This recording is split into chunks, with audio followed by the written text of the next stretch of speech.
Ok, vocês estão vendo a apresentação? Perfeito. Beleza. Então, vamos lá.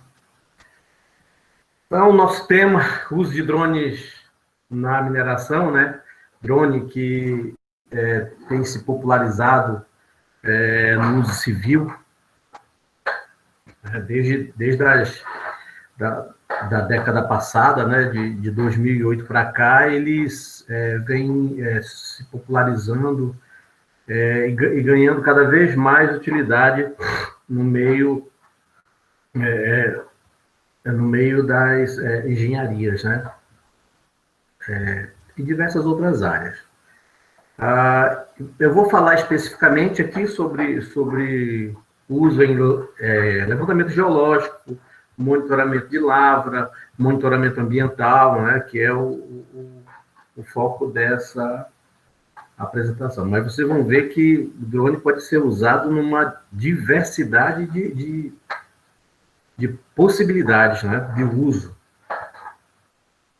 Deixei aqui uma frase da minha última palestra que eu dei, né? A comunicação científica cumpre um papel essencial para quebrar as barreiras das distâncias sociais e educacionais construídas por longos anos de verticalização do conhecimento e privatização da informação. Então, é interessante o que vocês estão fazendo aqui, que é exatamente distribuir conhecimento, né? Então, distribuir conhecimento é algo extremamente importante no mundo em que a informação ela é cada vez mais comprimida, cada vez mais cercada. Então, vamos lá. Gente, antes do uso do drone para se gerar imagens, nós tínhamos as imagens de satélite, né? E essas imagens, elas começaram a ser geradas a partir da década de 70, com o lançamento da série Landsat. Então, olha só, o primeiro Landsat, com resolução de 80 metros, né? Até um dos últimos aqui, né?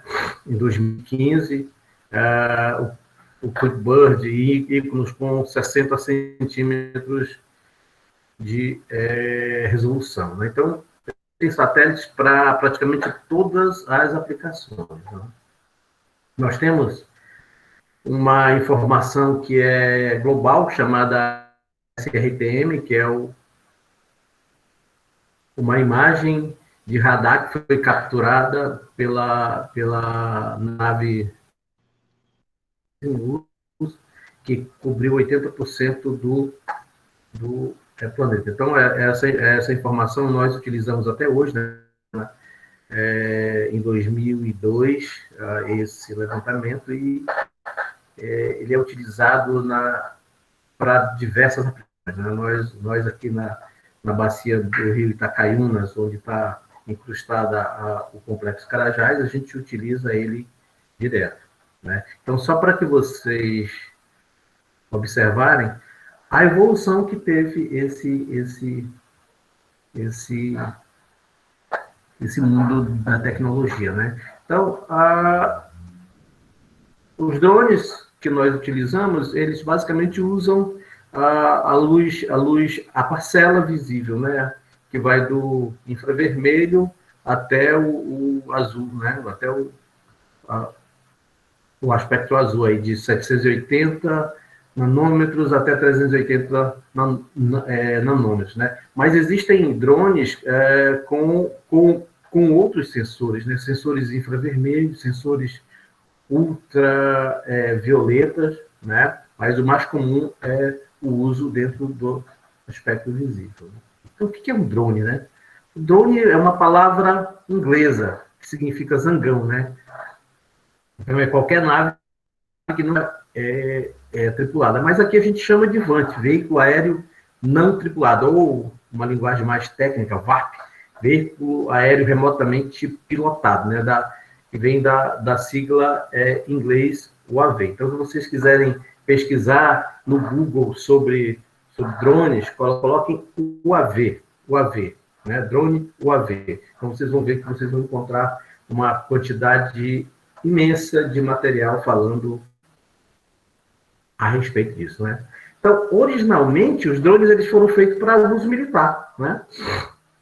Para atuar em ambiente de situação de extremo risco, de extremo perigo para o ser humano, como combates aéreos, reconhecimento em território inimigo, busca de lugares contaminados com substâncias tóxicas que seriam letais para os seres humanos. Então, a gente tem uma série de ações, principalmente do exército americano, como o assassinato daquele general iraniano, né, que foi feito por drone, o cara estava pilotando, estava num escritório a quase 1.000 quilômetros de distância dentro de um porta-aviões, né? Então, de lá, ele controlou o drone, foi lá, executou a missão e voltou para o local dele, sem colocar em risco os soldados, né? Então, tem muito se questionado acerca dessas ferramentas de uso militar, né? Que é extremamente desproporcional, né? Então, o primeiro uso dele para uso militar. Então, a popularidade dele, eu já falei, foi né, a partir da década passada. Então, inicialmente foi feito alguns testes para adequar uma câmera naqueles aviões de controle remoto. Depois começaram a fazer os ciclorotores, né, que já eram drones que pairavam no ar. Então, para vocês terem ideia, essas séries de TV que usam tomadas aéreas, principalmente essa última que terminou, acho que ano passado, Game of Thrones, eles utilizaram drones, né? Eles reduziram o orçamento deles de cerca de 10 milhões de dólares só com o uso de tomadas aéreas para menos de $1 milhão, já comprando o equipamento. Tá? Então, para que vocês terem uma ideia da diferença tecnológica, né? O quanto custa um drone e o quanto custa um caça convencional, né? Um drone entre 800 mil a $1 milhão e um caça acima de 65 milhões de dólares, né? Tem caça aí que chega a $1 bilhão de dólares, né? Então, nós temos os asa fixas, né, que são esses drones aqui que cobrem grandes áreas, né? Eles têm uma autonomia de voo muito maior, né? Tem drones que podem ficar dias no ar, né? Esses dois aqui que eu coloquei, eles têm capacidade de ficar até 2 horas no ar, cobrir aí cerca de 2.000 a 3.000 hectares em cada voo, né? Esses outros aqui são de uma fabricante chinesa chamada DJI, que domina 80% do mercado de drones no mundo, né? Esse aqui é um Spire, né? Esse aqui é o Mavic Pro e esse é o Phantom. Todos eles aqui eu consigo fazer voo manual e voo automático. Os asa fixas, basicamente, só voo automático.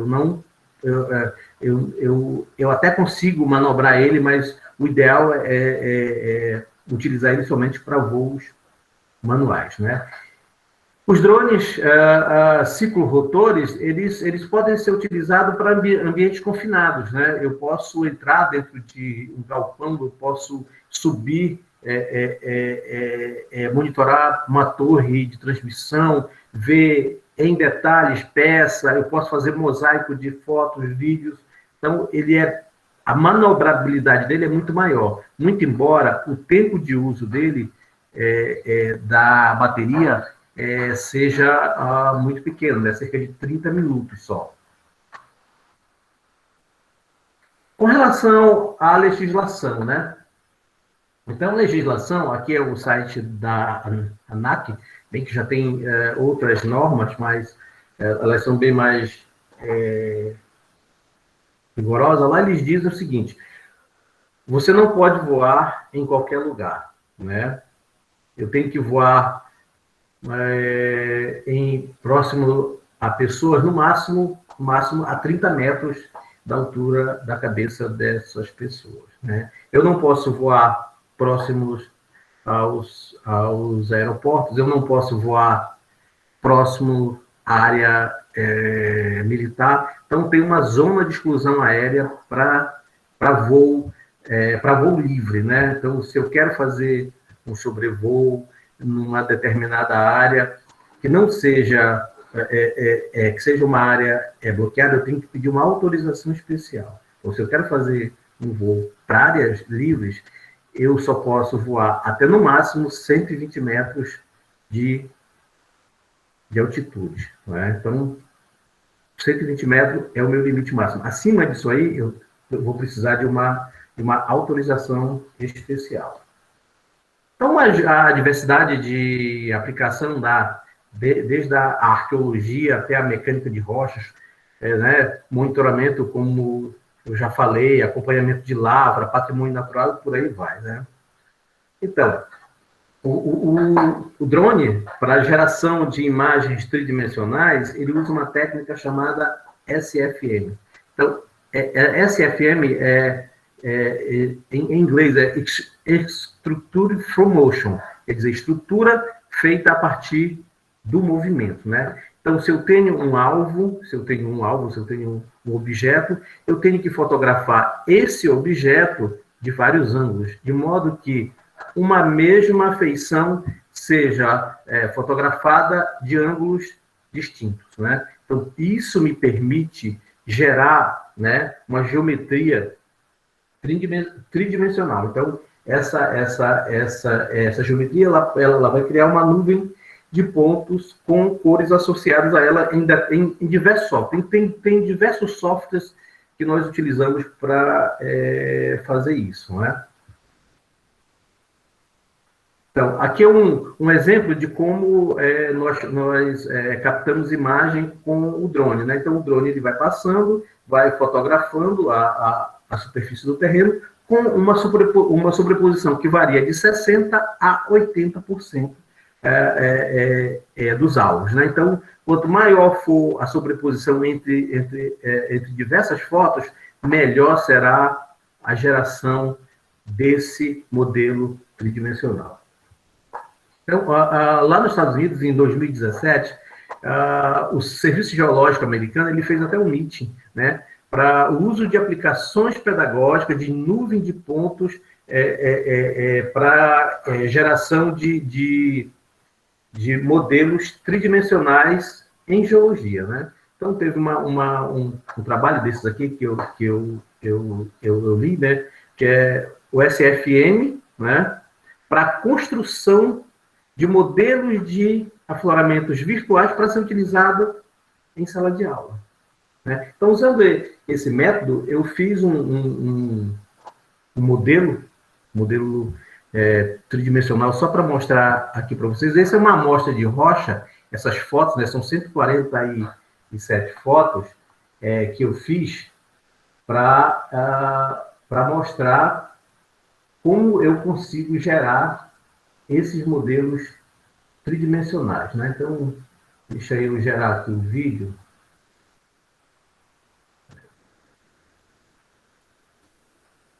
Deixa eu sair aqui da minha apresentação.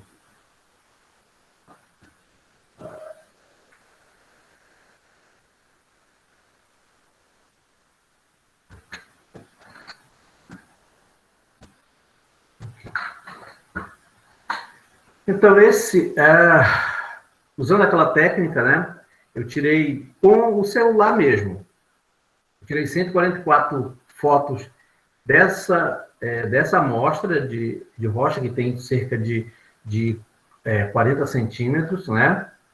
E gerei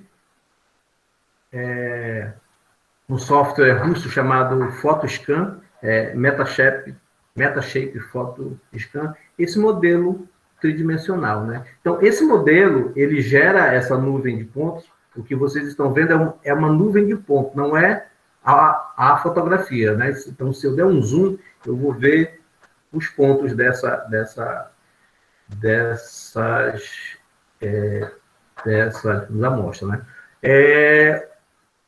É possível retirar uma série de informações dessa amostra. Então, eu vou mostrar mais adiante alguns vídeos que mostram isso.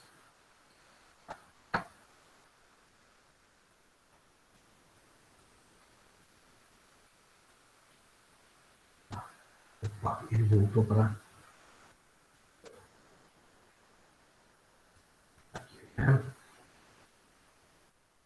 Então, nós temos uma série de assim, aplicações, né? Desses modelos tridimensionais, a gente pode usar sensor LiDAR ou pode usar uma câmera, né? Então, já tem diversos sensores LiDAR que podem ser acoplados em drones, né? Então, eles vão gerar modelos tridimensionais também. Então, aquele vídeo que eu apresentei para vocês segue esse fluxo de trabalho, né? Que é para o aprendizado dos conceitos de geologia estrutural em sala de aula. Então, eu vou gerar esses modelos tridimensionais para mostrar para o aluno de geologia, para o aluno de engenharia de minas, as feições estruturais que eu vou encontrar no campo. E depois a gente vê essas informações no campo. Isso aqui é só o fluxo de trabalho, como os americanos fizeram, né? E eu repliquei e funcionou. Então, o que se tem feito a respeito, né? Esse é um trabalho que foi publicado em 2018, né? Numa das principais revistas de sensoriamento remoto, né? Então, eles fizeram uma análise estrutural virtual no pitch de uma mina usando essa técnica, né? Usando um drone, né? Usando a SFM. Então, as implicações para o controle estrutural dessa mina, né? Então, eles usaram, né? Os modelos 3D foram georreferenciados, porque quando você retira a foto, você consegue georreferenciar essa mina, essa foto, né? Você pode corrigir com o GPS geodésico. Então, eles conseguiram análises estruturais em escala de centímetros. Então, o fluxo de trabalho que eles fizeram permitiu uma série de extração de informações que possibilitou a eles chegar a diversas conclusões do modelo tectônico metalogenético dessa mina, né? Então, eu não vou entrar em detalhes da discussão. Esse outro artigo que foi publicado em 2017 pelo Journal of Structural Geology, ele é um artigo muito interessante, porque ele faz a comparação da acurácia, né, dos efeitos no modelo estrutural, do uso do LiDAR e das imagens de drone, comparadas com uma bússola. Então, qual a conclusão deles, né? A avaliação das metodologias LiDAR e SFM sugere que os resultados são comparáveis, né, ao do LiDAR de alta densidade. E, no trabalho deles, eles colocam que existe uma variação entre 5% e 10% das medidas de campo para as medidas estruturais retiradas virtualmente no modelo, né? Eu já fiz esse teste em campo e realmente esse valor fica em torno de 5% a 10%, o que é muito bom, digamos, para análise de uma área, de uma grande área, né? Então, eu tenho um erro pequeno, que se eu mandar 10 geólogos e engenheiros de minas medir uma mesma superfície, eu terei essa variação aí de 5% no valor medido. Tá? Então, Esse daqui foi um trabalho que foi publicado, foi uma tese, uma dissertação de mestrado, que eles fizeram essa análise tridimensional de um DIC, né, usando essa técnica SFM. Né. Vou mostrar aqui para vocês, olha, o afloramento, né? Então, ela usou diversas resoluções na geração do modelo tridimensional, porque na hora que você vai gerar um modelo tridimensional, é muito comum você ter problemas no processamento do dado. Como? Quanto maior a resolução que eu gerar o meu modelo, maior também será a necessidade de um processador, de memória RAM, de uma máquina boa, entendeu? Então, ela fez diversos testes aí e mostrou que essa relação de qualidade do dado de campo, eles são muito próximos. Então, a informação que eu tiro no campo, associada com a informação que eu tenho do meu modelo, eles são muito próximos, né? Aqui é um trabalho que mostra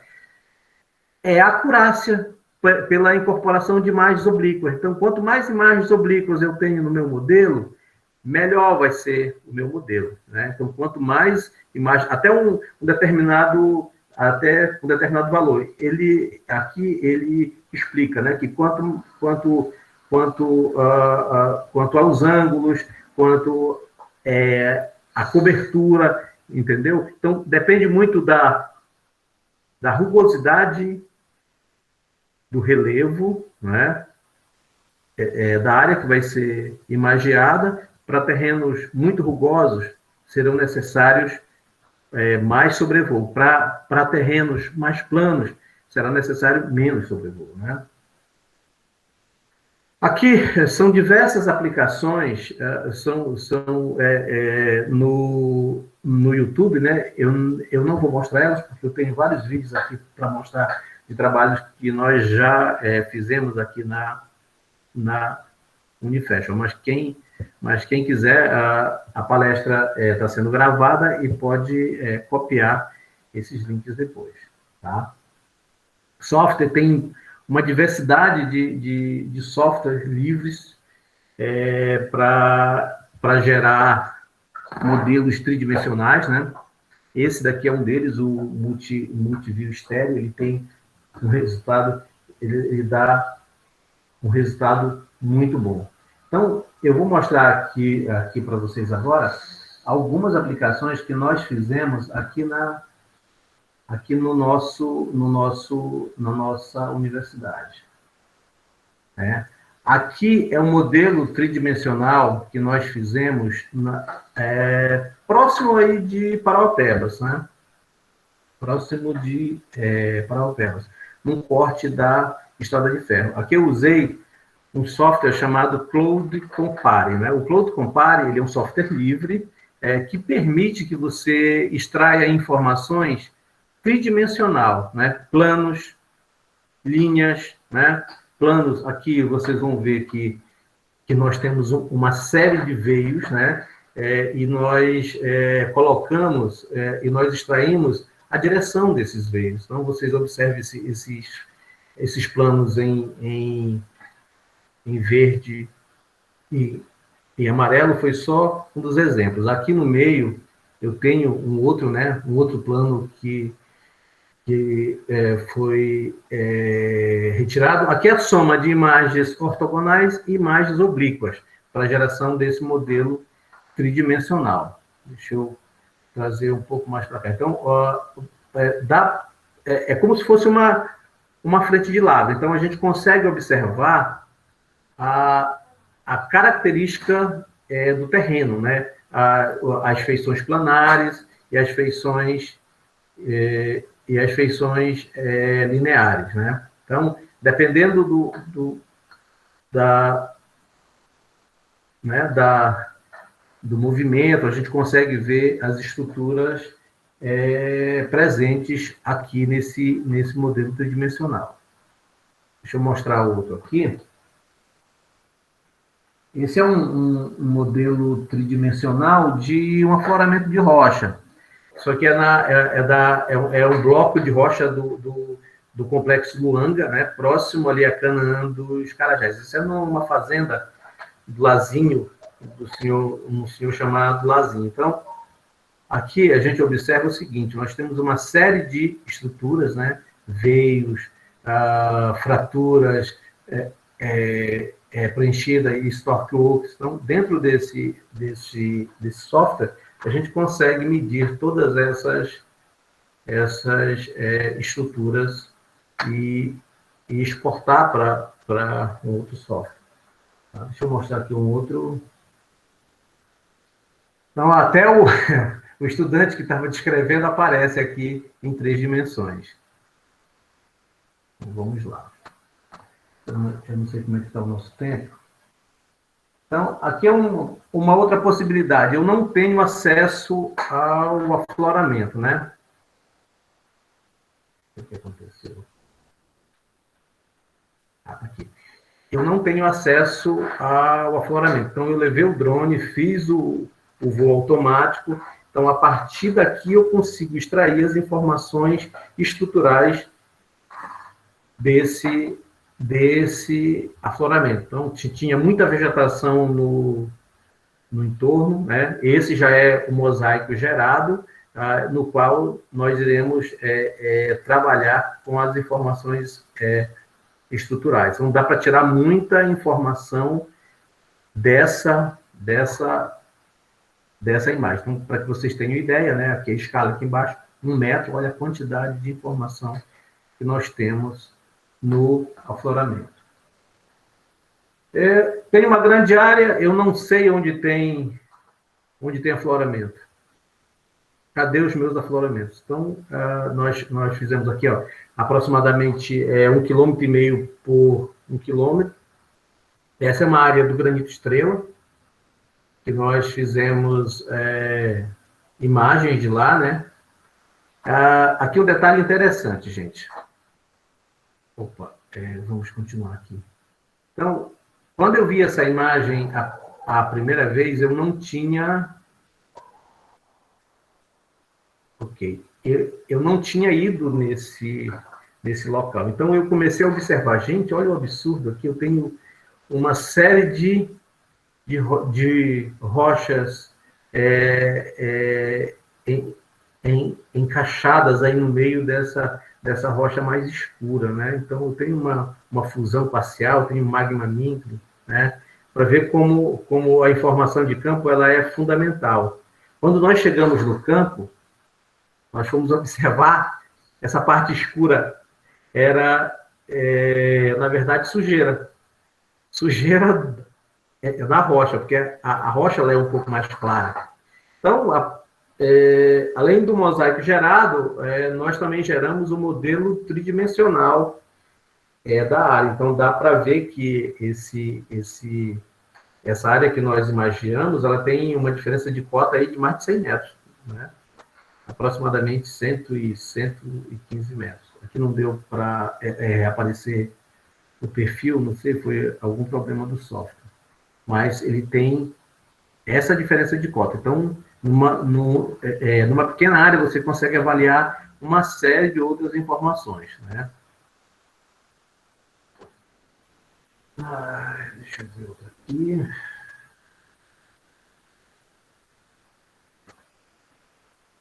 Só para mostrar o detalhe que nessa imagem nós identificamos 17 outros afloramentos de rocha. Então, como ela está georreferenciada, eu pego os pontos, depois vou com o GPS lá. Aqui, voltando naquele afloramento anterior, só para mostrar como funciona o Plot Compare, né? Eu consigo retirar do meu corte de estrada as estruturas, né? Então, eu consigo medir a direção do plano. Aqui não ficou legal, né? Porque eu acabei tirando é muito distante, mas eu tenho uma outra imagem aqui de uma pedreira que foi objeto de TCC de um estudante da engenharia de Minas, que ficou muito legal o trabalho dele, né? Então, deixa eu mostrar aqui. Eu não lembro o nome do estudante, ele só me passou essas informações, ele me passou as fotografias, eu processei novamente as fotografias para tirar informação estrutural. Esse TCC, ele usou drone para quê? Para nivelar a bancada do desmonte aqui. Então, vocês observam que aqui, nessa bancada, ela tem uma diferença que pode chegar até 4 metros, 4 metros e meio. Então, ele foi estagiário lá e falou, não, eu tenho uma solução para isso. Se alguém se lembrar do nome dele, eu realmente não lembro. Então, o que foi que ele fez? Ele gerou o modelo tridimensional, né? Então, ele pegou a cota de cada local onde ele locou o furo para colocar o explosivo e nivelou o fundo. Então, deixou todos os furos no mesmo nível e fez a detonação. Então, depois que ele fez isso, a bancada ficou plana. Então, para a retirada do material, né, dos blocos de rocha, ficou muito melhor do ponto de vista operacional. Então, ele estava fazendo estágio nessa pedreira e trouxe uma solução tecnológica usando o drone que diminuiu consideravelmente o custo na pedreira. Então, olha o trabalho que ele teve. Então, eu peguei essas imagens para outro uso, né? Então, se vocês observarem, aqui, que é um problema deles também, tem uma falha, né? Tem uma zona de falha, né? Tem diversas zonas de falha. Então, um dos trabalhos que eu vou fazer futuramente é extrair, fazer um mapeamento dessas falhas. Então, nós fizemos aqui só para mostrar aqui para vocês, né? Como é que nós conseguimos retirar a informação daqui? Então, olha, a medida estrutural, ela está em claro, né? Ela diz que ela está mergulhando 52 graus para 31 AZ, né? Então, os próximos planos, ó, 54 para 29, 36. Então, o plano ele está variando um pouco, né? Isso é de decorrência que a superfície de falha, ela pode variar aí até 10 graus. Né? Então, vocês observam que, basicamente, ela seguiu o mesmo plano. Né? Então, essa estrutura, ela vem aqui para cima. Ó. Ela se projeta aqui para cima. Então, vamos ver outra superfície. Aqui é uma outra superfície. Né? Aqui é uma outra superfície de falha.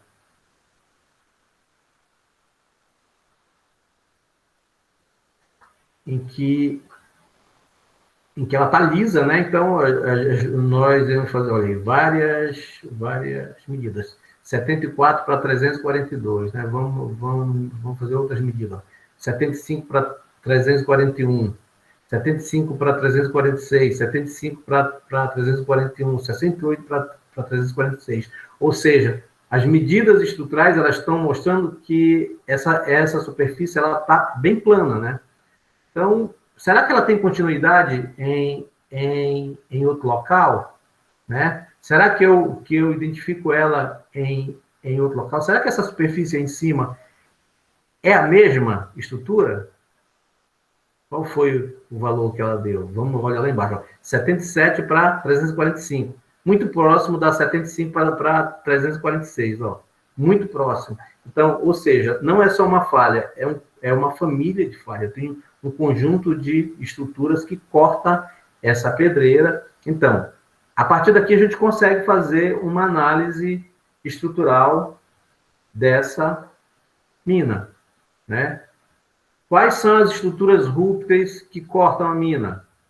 Né? Eu posso ir no campo, coletar informação para ajustar o meu modelo tridimensional, para ver qual é a relação da minha medida no meu modelo tridimensional para a minha medida no meu modelo virtual. Então, essa visada ela é interessante porque ela mostra as diversas estruturas que cortam a mina, né? Olha aí, ficou muito claro. Então, na mina, dificilmente nós vamos ter essa possibilidade de olhar lá e identificar essas estruturas. Mas se você gera um modelo tridimensional, você consegue ver com muita facilidade, manipulando o modelo em 3 dimensões. Né? Deixa eu mostrar aqui o Então, é a mesma, só aqui eu coloquei os valores dos mergulhos só para das atitudes só para mostrar para vocês como é que tá.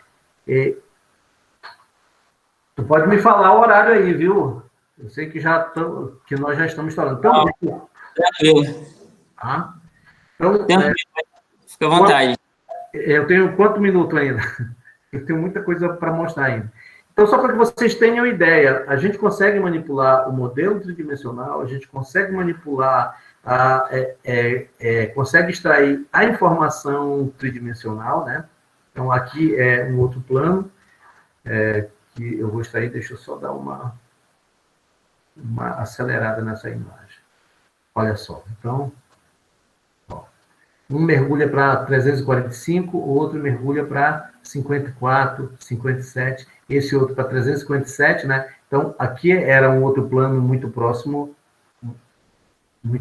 a esse. Então, eu consigo ver, eu retiro, assim, eu consigo ver o bloco, as medidas que eu fiz e para onde os planos estão mergulhando, né? Qual é a direção dos meus planos. Então, dentro de uma mina, isso é fantástico.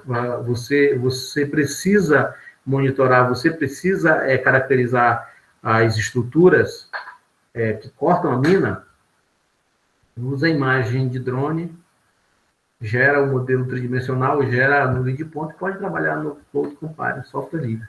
Né? Eu fiz esse modelo tridimensional num software chamado Open Drone Map, que também é um software livre, muito embora ele seja um pouco mais trabalhoso para a manipulação dele, né? Mas o resultado é fantástico. Né? Então, o que vocês estão vendo aqui não é uma imagem, é uma nuvem de pontos com a coloração natural associada a cada ponto. Tá? Vou mostrar aqui um bloco de granito que eu fiz o modelo 3D.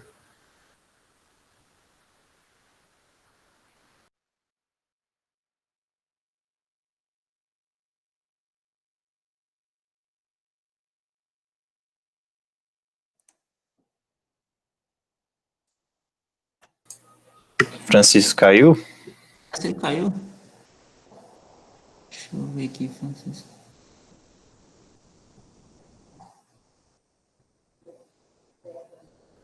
Saí sem querer, gente. Deixa eu voltar de novo aqui a minha apresentação.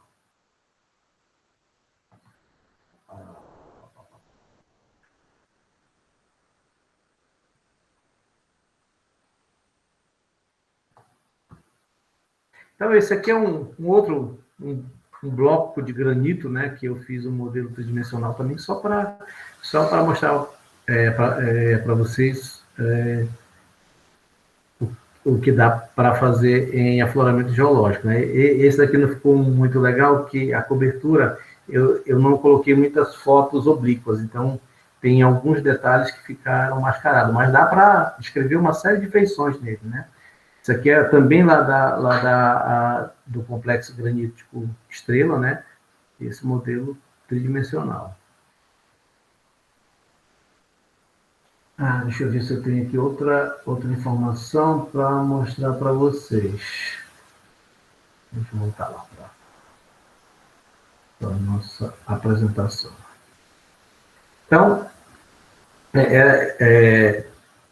além dessas apresentações, assim, além desses usos, né, a gente tem uso para aplicação ambiental, por exemplo. Aqui é um monitoramento que eu faço desde 2017 no campus da Unifesp, aqui no campus do Tabarezinho. Vocês observam que essa parte escura, isso foi um grande incêndio que aconteceu no final de 2017 e que consumiu boa parte da vegetação. Aqui, graças ao Corpo de Bombeiro e ao pessoal do Exército, que veio ajudar a apagar o fogo, senão não tinha pego fogo aqui nas nossas instalações, né? Aqui é um exemplo da margem dele, né? O fogo chegou até aqui próximo, né? Então dá para ver aqui no canto algumas marcas de fogo.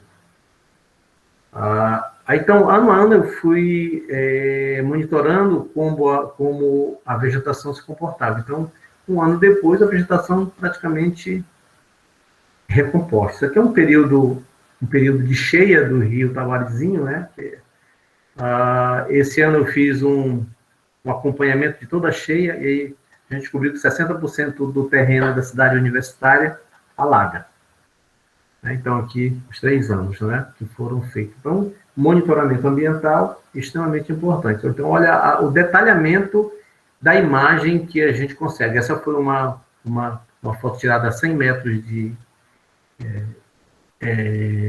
altitude, né? Aqui é uma foto inclinada, mostrando a diversidade da vegetação, só para que vocês tenham ideia. Um levantamento que eu fiz numa mina de manganês, ali em Curionópolis, da RMB. Então, nós fizemos até cálculo de volume das pilhas de minério que eles tinham feito. Eles fizeram um levantamento topográfico da pilha para calcular volume, e eu fiz o levantamento com drone para calcular volume. A diferença foi de 3% da minha medida para a medida do topógrafo. Só que o topógrafo levou alguns dias fazendo isso, e esse sobrevoo durou 30 minutos. O processamento levou um dia inteiro, ou seja, eu gastei uns 2 dias, mas no ar-condicionado. Aqui é no terreno da universidade, mostrando uma área que foi escavada, né, para a construção das bases e fundações do restaurante universitário.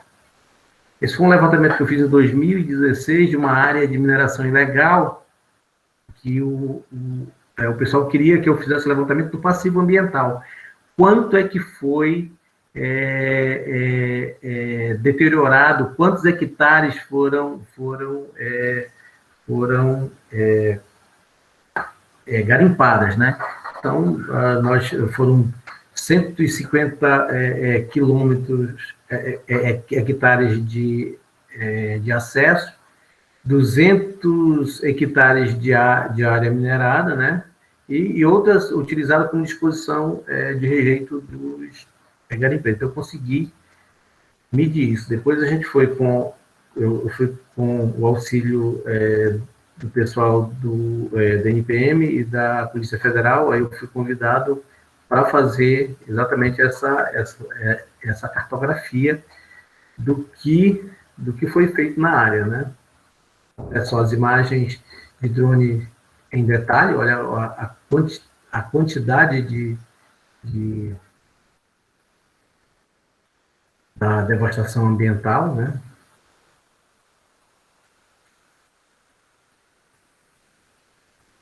As áreas garimpadas. Então, olha só, gente. Foi um levantamento que eu fiz lá na minha cidade, em Concórdia do Pará. Fiz o levantamento da cidade pequena, né? Eu fiz 5 sobrevoos e cobriu a cidade inteira. Então, a gente começou a descobrir umas coisas interessantes. É uma planta de dendê, né? De geração de óleo, né? Extração do óleo do dendê. Então, a gente descobriu que o pessoal andava jogando o rejeito e o rejeito estava caindo dentro da drenagem indo para um rio próximo. Então, o rio estava sendo contaminado com esse material. Então, quando chovia também, essas lagoas de disposição, elas também transbordavam e jogavam lá para o rio. Sei que se deu uma confusão danada depois. Nós fizemos aqui, muitas daquelas imagens que eu mostrei para vocês foram feitas aqui, né, que foram 42 sobrevoos que nós fizemos. Esse é um afloramento do granito estrela. Esse é do Complexo Luanga, né, só detalhamento. Esse é aquele que eu mostrei lá da Estrada de Ferro e as medidas estruturais. Aqui é como eu fiz no PhotoScan, como é que ele gera o modelo tridimensional. Então, você tem que, como eu falei do SFM, tirar fotos de diversas angularidades e sempre sobrepondo 60% a 80% da foto anterior. Né? Isso é o mosaico completo lá da Estrada de Ferro. Aqui alguns detalhes. Né? Os vídeos eu já apresentei. Então, quais as vantagens do uso do drone? Né? Baixo custo operacional, se comparado aos meios tradicionais, custo de manutenção pequeno, né? Então, poucas pessoas, né? E a aeronave ela pode ser operada remotamente e de forma automática, facilidade de uso. Então, tem uma série de empresas que oferecem equipamentos, cursos, né, para o uso da tecnologia de drone. Né? Então, os ciclorotores, eles são ideais para pequenos terrenos, né, para mapear terrenos menores. Né? O uso de um avião, ele pode se tornar inviável, né? Para terrenos maiores, a gente usa os asa fixers, né? Que tem asa fixa que cobre um único voo até 3.500 hectares, né? Então, eles são excelente aliado nesse mapeamento. Segurança também, eu consigo fazer monitoramento de segurança de áreas. Se eu tenho uma possibilidade de invasão, eu não preciso ir lá, eu mando um drone, eu posso operar manualmente para ver se tem invasão na minha área, né?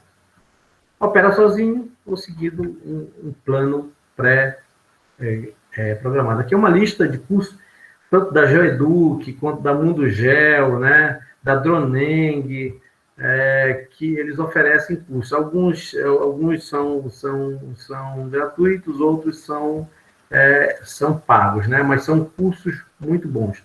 Alguns deles eu já fiz, vários cursos eu já fiz, principalmente da Droneng. Eles têm um material muito bom mesmo. Então, como eu já falei anteriormente, custo do drone vai de R$2.000 até o quanto o bolso pode pagar, né? Então, aqui eu tenho um Phantom 4 Pro, tenho uma Mavic Pro e a gente vai adquirir um drone da Horus, que é para fazer mapeamento de grandes áreas. Esse custa em torno de R$70.000, porque ele já vem com o GPS diferencial integrado, né? E ele pode fazer a correção automática do GPS, né, da localização. Então, os ciclorotores voam em até 30 minutos e os asa fixas, eles podem voar até dias, né? Mas para uso civil, no máximo 2 horas, né? Mas tem drones aí, mesmo comercial, que voam bastante tempo. Bom, são os diversos fabricantes, tem a Trimble, tem a Horus, que eu falei para vocês, né? Eu falei também desses valores de R$60.000, R$180.000, né? Tem sensor para rodar no Phantom 4, tem um sensor LiDAR que custa $100.000, né? Então, o drone custa R$ 8.000, R$ 10.000, e o sensor custa R$ 500.000. Então, todo o equipamento ele é obrigado a ser registrado na ANAC, né?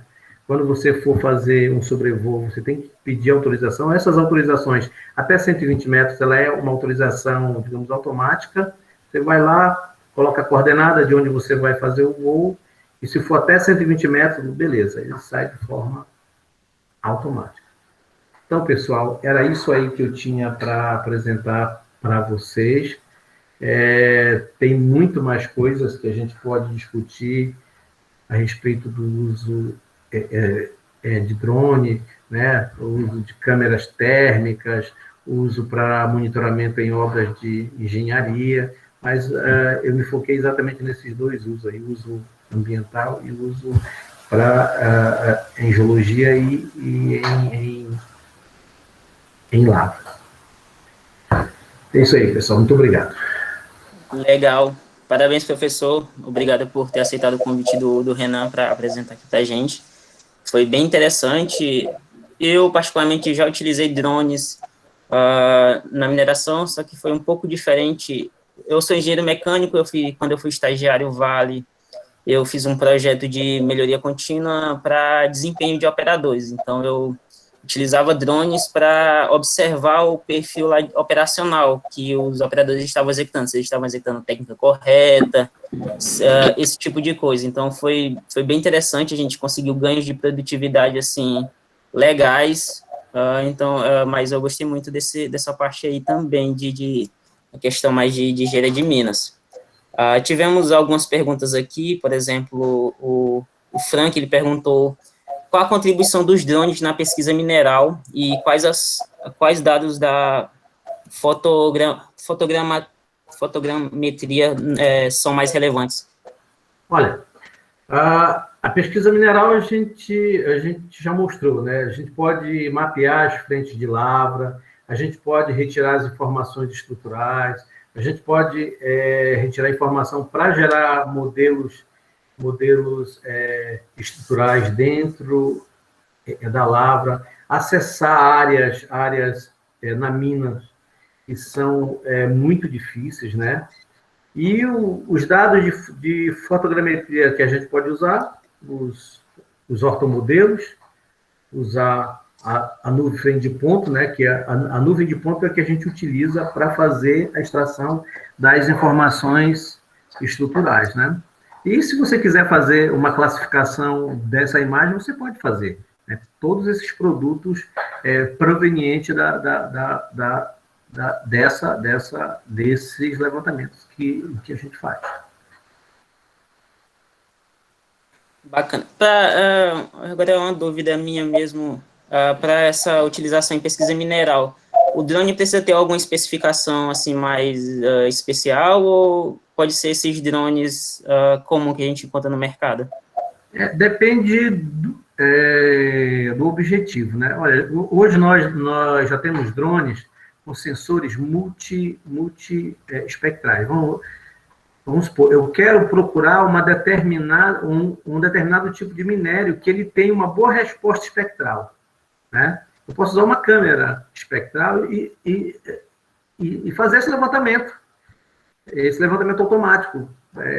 Toda a frente lava, depois eu faço a classificação para saber onde é que está esse minério. Eu consigo identificar.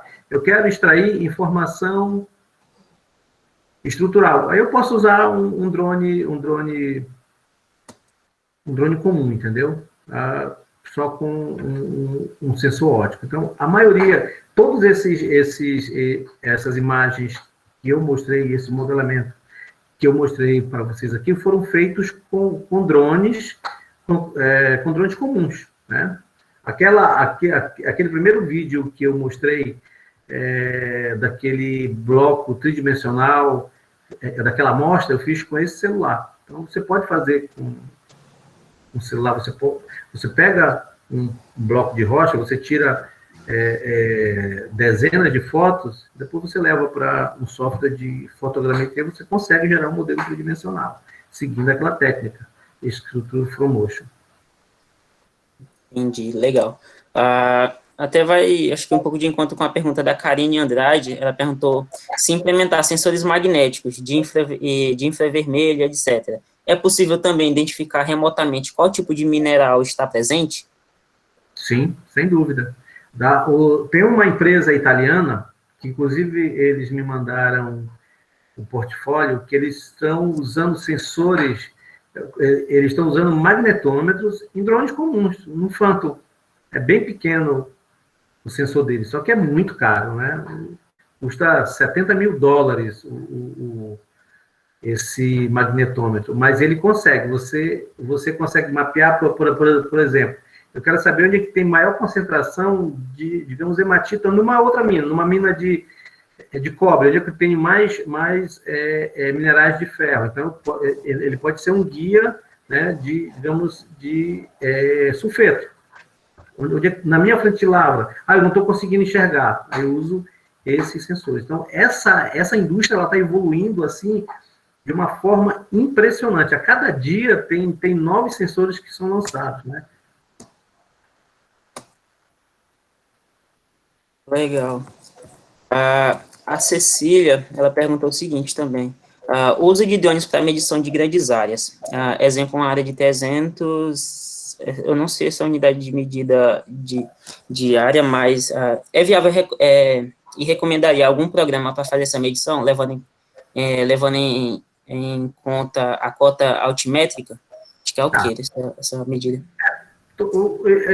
Todos esses softwares que geram, que trabalham com fotogrametria, eles vão exportar a informação no formato TIFF, no formato Shape, no formato DXF, que pode ser lido em vários softwares desses aí de topografia. Então, você consegue, sim, trabalhar com essa informação. Mas para grande área, como eu falei, melhor usar o asa fixa. Você pode usar o ciclo rotor? Pode, mas aí você vai levar dezenas de dias para fazer o levantamento de uma área dessas aí. E, por último, também, a Amanda perguntou, ela parabenizou, né? Ela perguntou se você acha viável a utilização de drones para a coleta de materiais em áreas remotas. Olha, já tem experimentos né? Tem até empresa que faz entrega de material e tem empresa que faz salvamento usando drone. Tem drones aí para todos os gostos. Então pode ser utilizado sim para coleta de material. Aqui, acho que uma última pergunta do Carlos, ele perguntou, para levantamento estrutural em escala de bancada, qual a melhor configuração do drone? Há uma técnica de voo que otimiza as características estruturais? Não necessariamente. Basta fazer. O drone precisa gerar imagens com sobreposição. Então, a maioria desses drones que eu apresentei faz isso. Os que eu utilizei são os drones mais comuns aí no mercado. Esse que eu usei lá do corte de estrada lá em Parauapebas é um Phantom, mas o que foi utilizado naquela pedreira é um Mavic Pro, um dronezinho bem pequeno que cabe dentro de uma bolsa, né? Então, ele consegue tirar essas fotografias com sobreposição, fotografias verticais, fotografias oblíquas, e consegue gerar o modelo tridimensional, sem problema nenhum. Legal. Mais alguma pergunta, pessoal? Algum comentário? Thiago, queria fazer um comentário aí. Mas, na verdade, uma provocação. Francisco, obrigado pela apresentação, tá? Muito boa. Assim, eu gostei muito do comentário que o Thiago fez, né? Eu acho que a gente tem que buscar esse tipo de tecnologia e tentar fazer analogia, né, com a área que a gente atua e tentar realmente aplicar. Eu acho que esse tipo de tecnologia não é limitado a uma área específica, seja ambiental, seja geologia, né? Então, assim, uma coisa que eu penso, eu gosto de pensar nessas tecnologias, qual o próximo passo que elas podem dar ou me ajudar na área que eu atuo, né? Então, assim, na primeira vacina web, a Patrícia Procópio trouxe um tema muito legal, que foi a questão do Digital Twin, né? Aqui eu tenho aluno de engenharia de Minas, né? Então, assim, a distância que a gente tem com relação às minerações é um grande problema, né? Então, assim, o Digital Twin é uma solução muito legal, né? Para quem está aprendendo, quem está na universidade, ter uma mina ao vivo, vendo como é que o caminhão circula, vendo como é o carregamento de uma escavadeira no mundo real. E, assim, uma coisa que eu me coloco, às vezes, como engenheiro de minas e acompanho as dezenas de grupos de WhatsApp, aí o gerente não vai na mina, o engenheiro não vai na mina, aí manda um vídeo aí da área, por favor, aí que eu quero ver como é que tá o carregamento. Então, assim, para mim o futuro dessa parte aí do drone também, eu estava discutindo alguns meses atrás com um colega, cara, no futuro eu imagino uma dezena de drones espalhados na mina e saiu, lógico, considerando a autonomia dele. Tô viajando aqui, tá, Francisco? Mas assim, eu acho legal a gente pensar no futuro, né? Saiu o drone, autonomia de 6 horas, eu quero ver como tá a escavadeira tal, na frente de lavra tal, nesse momento. O drone tá lá filmando para mim em tempo real, né? Ou o operador quer mudar a posição da escavadeira e tá com uma certa preocupação com relação ao posicionamento de outro equipamento, vai lá, ou quer ver a próxima frente de lavra, ele vai lá, aciona o drone e vê isso, né? Então, assim, eu acho que são tecnologias que a gente tem que buscar fazer analogia para o nosso cenário, né? Então, assim, eu tô aqui agora em Cana dos Carajás, talvez eu quisesse saber como é que tá a mina lá em Serra Sul agora, se eu tivesse uma plataforma vinculadas de alguma forma aí com os drones que estão lá na mina, voando agora por cima dessas escavadeiras, dessas frentes de lavra, seria uma ótima oportunidade. Hoje só consigo fazer isso através de GPS de alta precisão, né? Mas assim, eu estou viajando aqui, né? Isso tudo é possível. E isso tudo que tu está falando é possível. Os drones, já tem empresa que está fazendo isso. Então, as empresas colocam os drones em áreas estratégicas, né? O único problema é a bateria, mas já tem empresa que liga cabo nos drones, cabo de 40, 50 metros, para subir e ficar monitorando, né? Ou então já tem empresa que tem plataformas específicas em mina que usa o drone, o cara controla o drone remotamente, só tem um técnico que vai lá e troca a bateria. A única coisa que o cara faz, ele está fazendo outra coisa ali, o drone pousou. Ele vai lá, troca a bateria, coloca a bateria de volta, liga o drone, ou ele pode ser ligado remotamente, levanta voo de novo, aí vai lá monitorar a mina. Aí eu quero ver a frente a bancada tal, a frente de lavra tal. Subo o drone, ele já tem, ele pode ter uma rota de voo programada, pré-estabelecida, até uma visada da câmera você pode pré-programar. Ele pode fazer a mesma rota dezenas de vezes. Então, tu consegue gerar esses modelos tridimensionais quase que online. A DJI já tem um serviço, né, que você faz o levantamento, no momento que você está fazendo o teu levantamento, ele está mandando a imagem para um servidor, e esse servidor já está gerando um modelo tridimensional. Então, tu já consegue avaliar na hora, tomar decisão para o que você quiser fazer. Então, o céu é o limite nessa área. E assim, Francisco, até o Thiago tá projetando aí, né? Uma coisa que eu acompanho, eu acho super, assim, super atrasado, né? Arcaico hoje em dia, são as trocas de turno que a gente tem na mina, né? O cara vai, tira uma foto, projeta, usa o WhatsApp. Imagina se a gente tivesse os drones espalhados na mina, assim, e a gente conseguisse controlar de uma sala, né? Ah, tá aqui. A frente de lavra que eu vou lavrar no próximo turno é essa, as condições são essas. A questão de segurança é essa, o ponto de atenção é essa. Eu já vi aqui em S11D, que é uma das minas mais tecnológicas aí da Vale, e eu já fiz troca de turno desenhando no papel de pão, né? Então, assim, cara, a gente pensar diferente mesmo, né? Usar a tecnologia a nosso favor, e esse é o profissional do futuro, é quem consegue atrelar a tecnologia à técnica, de verdade, né? Então, assim, só essa provocação aí para todo mundo. Não, isso é legal, né? Então, nós estamos no meio de uma ruptura tecnológica, né? Então, nós estamos vendo ferramentas que nós utilizávamos no passado sendo colocadas de lado, e novas ferramentas estão surgindo, né? Cada vez mais ligadas à internet das coisas, cada vez mais conectadas via rede, né?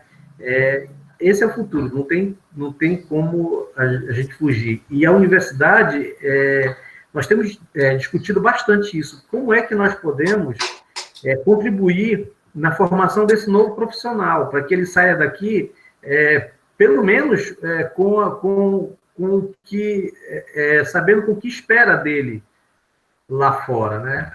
Então, eu sou muito preocupado com isso. Então, eu estou usando esses exemplos, eu estou montando material para a minha disciplina, porque eu inicio a disciplina de Geologia Estrutural, eu estou preparando todo esse material para usar na minha disciplina. Assim, usa de drone? Não.